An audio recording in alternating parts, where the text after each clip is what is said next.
Assalamualaikum warahmatullahi wabarakatuh. Waalaikumsalam warahmatullahi wabarakatuh. Selamat siang Bapak Ibu. Terima kasih atas waktunya karena berkenan hadir untuk menghadiri presentasi saya pada hari ini. Untuk presentasi saya yaitu tentang pengindasan budaya positif program Guru Bergerak Angkatan 5. Saya dari SDN Kaliobo 1.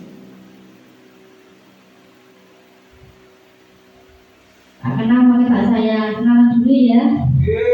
Nama saya Sriati dari SDN Kaliobo 1. Di sini ada pertanyaan romantik, yaitu apakah Anda setuju dengan pertanyaan ini? Mengapa keyakinan keras itu atau mengapa tidak peraturan keras saja? Nah, di sini ada pertanyaannya. Mengapa kita memiliki peraturan harus menggunakan helm saat mengendarai motor? Kira-kira Bapak Ibu setuju nggak? Kemudian pertanyaan yang kedua, mengapa kita memiliki peraturan harus berangkat kaki sebelum anak-anak masuk kelas?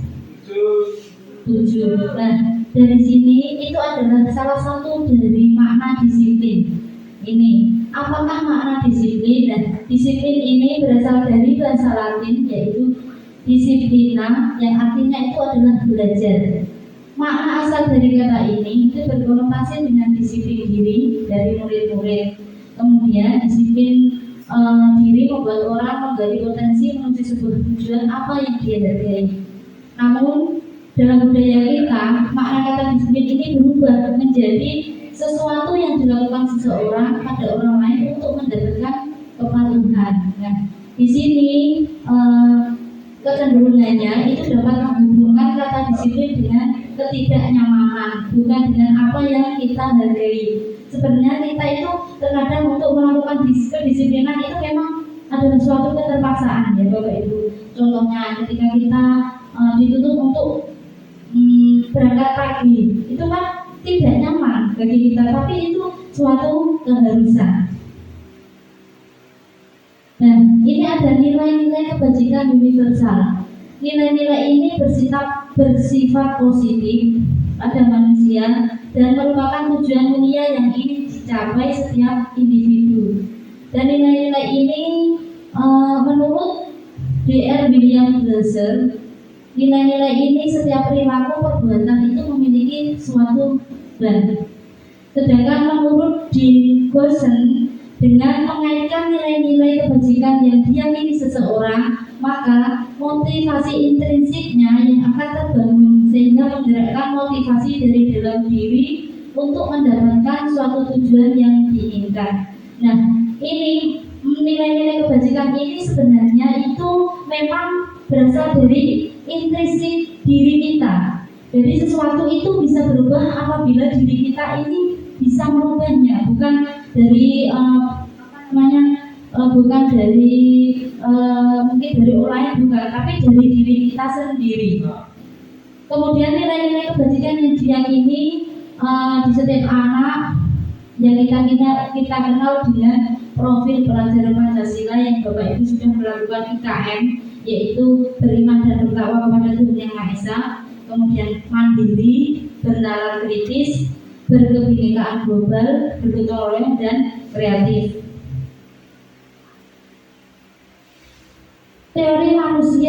Teori motivasi perilaku manusia itu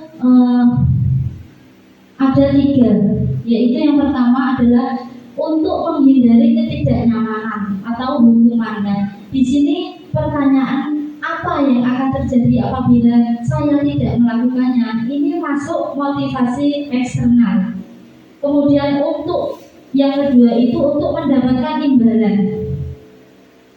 Pertanyaannya apa yang akan saya dapati apabila saya melakukannya? Ini juga masuk motivasi eksternal. Kemudian pertanyaan yang kedua untuk menghargai diri sendiri, itu saya menjadi orang yang seperti apa apabila saya melakukannya. Ini adalah motivasi yang ada pada diri kita sendiri, yaitu motivasi internal.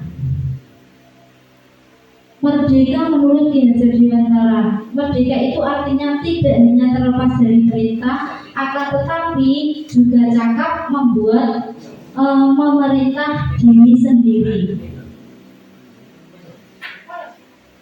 Sekarang materi selanjutnya yaitu tentang restitusi.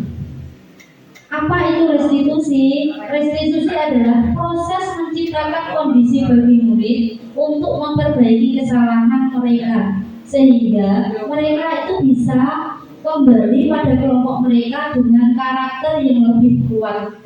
Restitusi ini merupakan proses kolaboratif yang mengajukan murid untuk mencari solusi untuk masalah mereka. Kemudian untuk membantu murid berpikir tentang orang seperti apa yang mereka ingin menjadi tujuan mulia dan bagaimana mereka harus memperlakukannya. Ini menurut Glaser. Di sini ada 9 ciri-ciri restitusi. Yang pertama itu bukan untuk menebus kesalahan, namun untuk belajar dari kesalahan. Kemudian yang kedua itu untuk memperbaiki hubungan.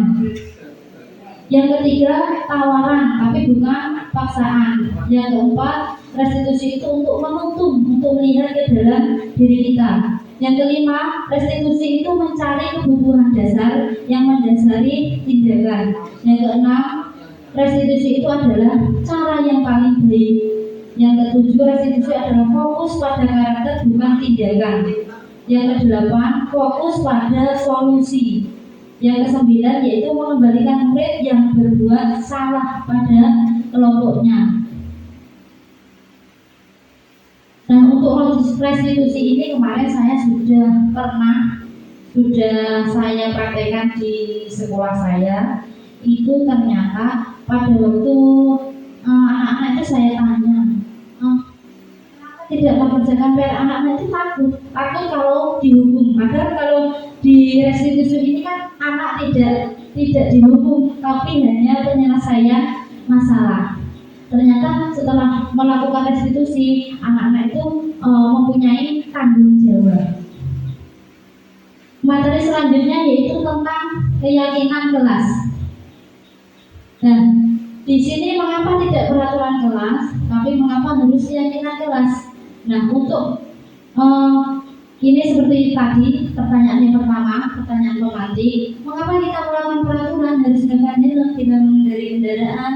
Nah, untuk mendukung motivasi ini kembali ke nilai-nilai keyakinan lebih menggerakkan seseorang dibanding mengikuti serangkaian peraturan. Seperti yang saya jelaskan tadi bahwa segala sesuatu itu bisa menggerakkan itu dari diri kita sendiri, bukan dari orang lain. Nah, di sini ada budaya positif. Budaya positif itu dimulai dari lingkungan yang positif, kemudian keyakinan kelas dan peraturan kelas.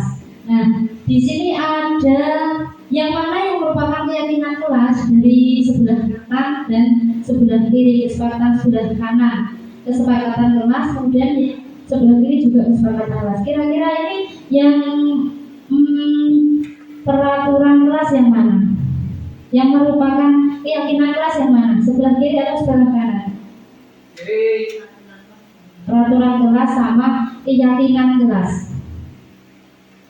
Datang tepat waktu, mengucapkan salam, kemudian menjaga kebersihan sekolah, kemudian berdoa sebelum dan sesudah kegiatan. Dan sebelah kanan dan sebelah kiri, kami guru dan murid yang saling menyayangi. Berarti yang sebelah kanan adalah yang keyakinan yang saling menyayangi. Yang sebelah kanan itu adalah peraturan, kemudian yang sebelah kiri itu adalah masuk keyakinan kelas. Kemudian kegiatan pendalaman tentang keyakinan kelas. Di sini diumpamakan huruf T dan huruf Y.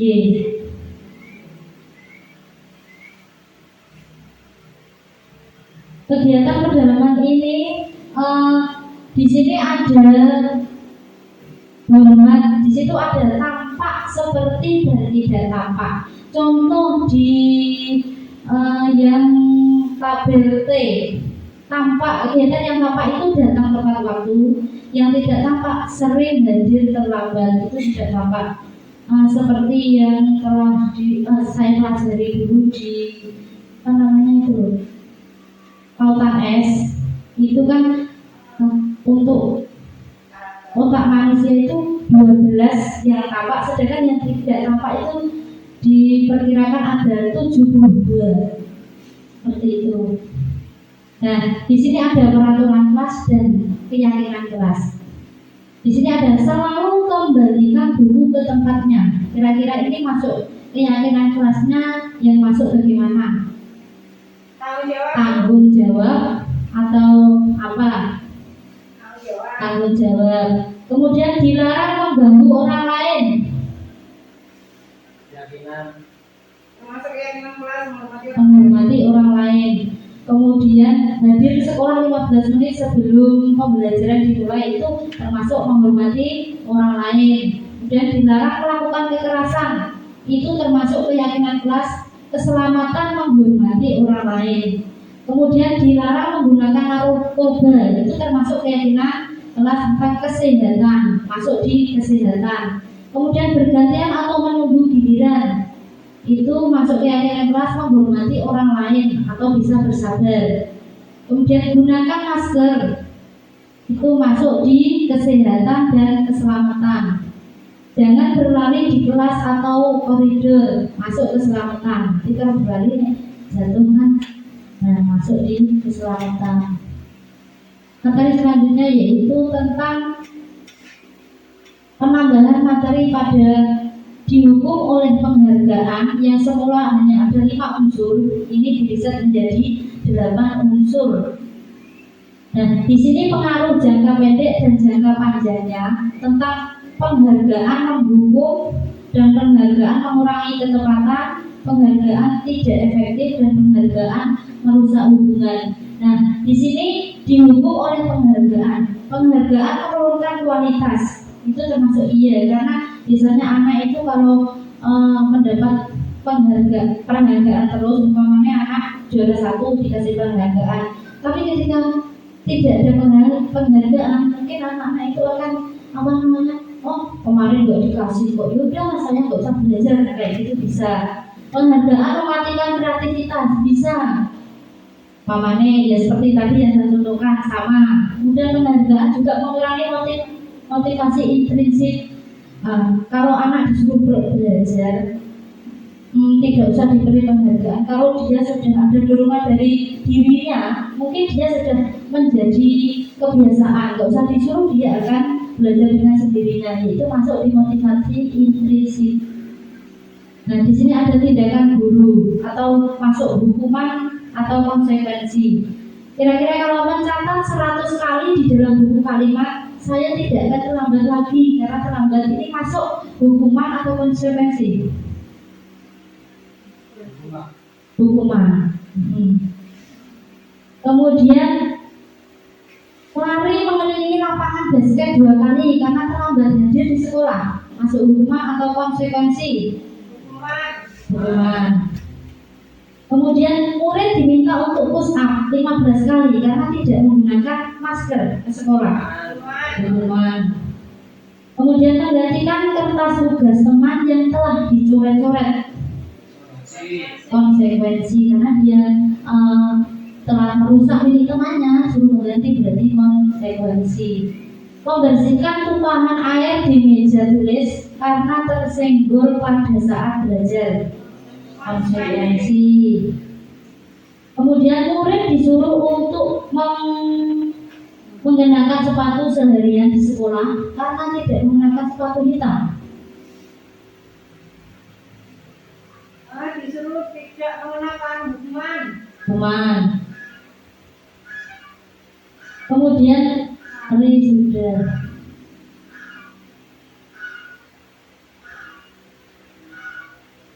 Sekarang perbedaan hukuman dan konsekuensi. Nah, di sini perbedaannya, kalau hukuman itu sesuatu yang menyakitkan atau harus terjadi, biasanya pada fisik anak. Sedangkan kalau konsekuensi itu sesuatu yang harus terjadi tapi tidak menyakitkan. Membuat anak sakit itu masuk di hukuman. Kalau konsekuensi itu bisa membuat anak merasa tidak nyaman dalam jangka waktu pendek saja. Anak membenci kedisiplinan, itu masuk hukuman. Seperti yang pertama tadi, anak menghargai disiplin, ini masuk konsekuensi. Kemudian paksaan ini masuk di hukuman. Stimulus tanggapan ini masuk konsekuensi.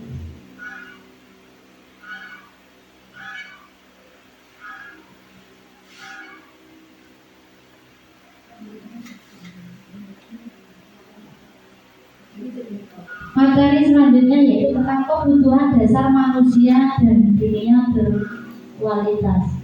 Kebutuhan dasar manusia ini adalah ada 5, yaitu yang pertama kebutuhan hidup. Kebutuhan bertahan hidup itu contohnya ya manusia itu kan butuh makan, pakaian, seperti itu. Kemudian yang kedua yaitu ada kasih sayang. Nah, manusia berarti butuh kasih sayang. Contoh anak, umpama anak gak diperhatikan, dia akan rewel. Kalau anak kecil ya, tapi kalau anak sekolah itu biasanya dia akan membuat ulah. Ya mungkin ketika diterangkan dia akan ramai. Apa karena ketika ditanya karena kurang kasih sayang atau kadang gurunya itu kurang adil, nah itu bisa. Kemudian kesenangan. Kesenangan itu setiap orang pasti memiliki kesenangan. Contohnya kita butuh refreshing. Kemudian penguasaan ini adalah kemampuan. Nah, di sini kemampuan itu biasanya contoh ketika anak mendapatkan sesuatu ketika tidak dikasih ribet atau apa itu dia akan kemarin kok dibaca apa kok. Dia akan bilang seperti itu. Kemudian kebebasan, setiap anak itu memiliki kebebasan. Contohnya dalam memilih sesuatu, bisa ketika lulus SD dia pilih sekolah, itu bisa masuk di kebebasan. Nah, dari kelima ini mungkin apabila salah satunya tidak terpenuhi, mungkin dia akan membuat ulah atau membuat sesuatu hal yang tidak diinginkan. Kemudian materi selanjutnya yaitu tentang 5 posisi kontrol. Di 5 posisi kontrol ini ada penghukum. Penghukum itu biasanya menghardik. Kemudian ada pembuat orang merasa bersalah. Kemudian pembuat orang merasa bersalah ini biasanya seharusnya ibu begini. Nah, seperti itu contohnya. Kemudian ada teman itu biasanya bisa diajak bicara sebagai teman. Kemudian ada pemantau itu biasanya menghitung dan mengukur. Kemudian ada manajer. Kalau manajer ini adalah bisa menyajikan pertanyaan-pertanyaan, yaitu ketika melakukan kesalahan itu harus diselesaikan dengan tanggung jawab, seperti itu. Nah, di sini ada pertanyaannya. Pertanyaan. Saya kecewa sekali dengan kamu. Nah, siapa yang mengatakan? Ini masuk pembuat orang merasa bersalah. Kemudian kamu tidak pernah benar melakukannya. Ini contoh dari penghukum. Kemudian ayolah lakukan demi ibu bapak. Ini masuk di teman, posisi kontrol teman. Kemudian apakah kamu mau mendapatkan stiker bintang hari ini? Masuk di kontrol pemantau.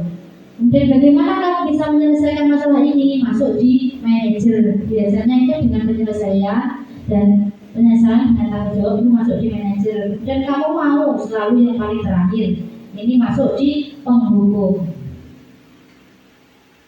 Materi yang ke-6 yaitu tentang segitiga restitusi. Di segitiga restitusi ini ada 3, yaitu menstabilkan identitas, kemudian validasi kebutuhan, kemudian menanyakan keyakinan. Nah, menstabiliskan identitas ini untuk membuat anak yang merasa gagal karena berbuat salah menjadi positif terhadap dirinya. Itu biasanya guru itu selalu berkata dengan berbuat salah itu hal yang manusiawi karena tidak ada manusia yang sempurna, seperti itu. Selain itu juga ada lagi kita bisa menyelesaikan permasalahan ini yaitu dengan mencari tahu siapa yang benar atau siapa yang salah, seperti itu.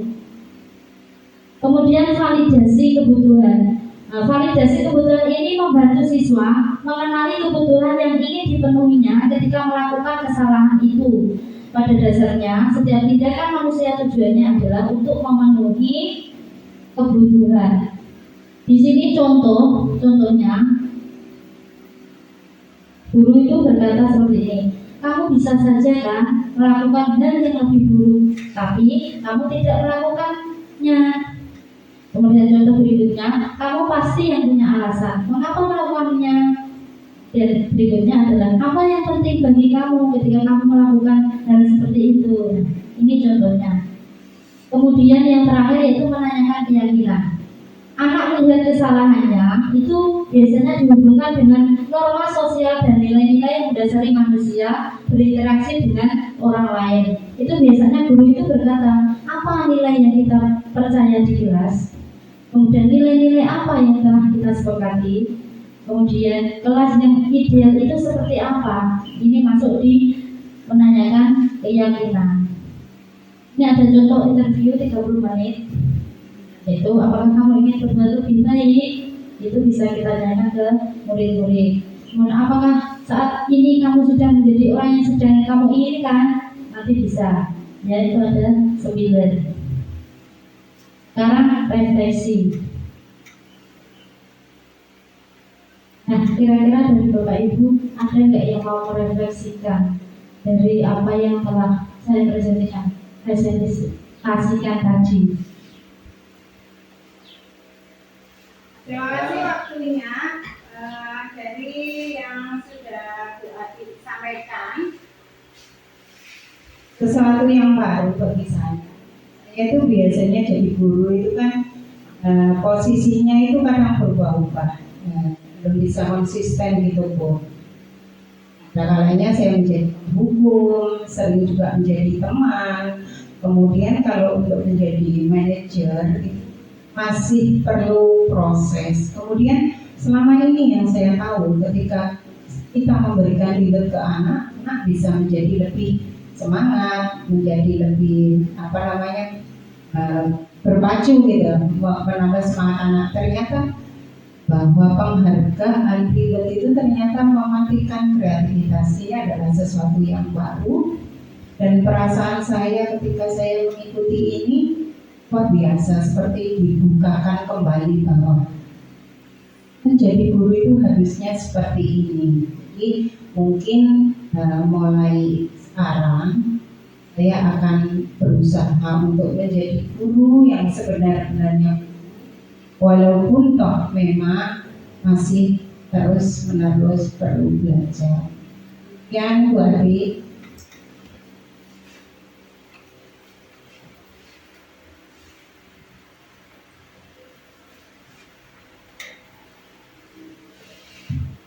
Terima kasih Bu. Iya, memang seperti itu ya Bu. Kita itu memang karena memberikan sesuatu memang kasih reward buat anak. Padahal kalau di materi ini sebenarnya tidak boleh, malah bisa mematikan kreativitas anak.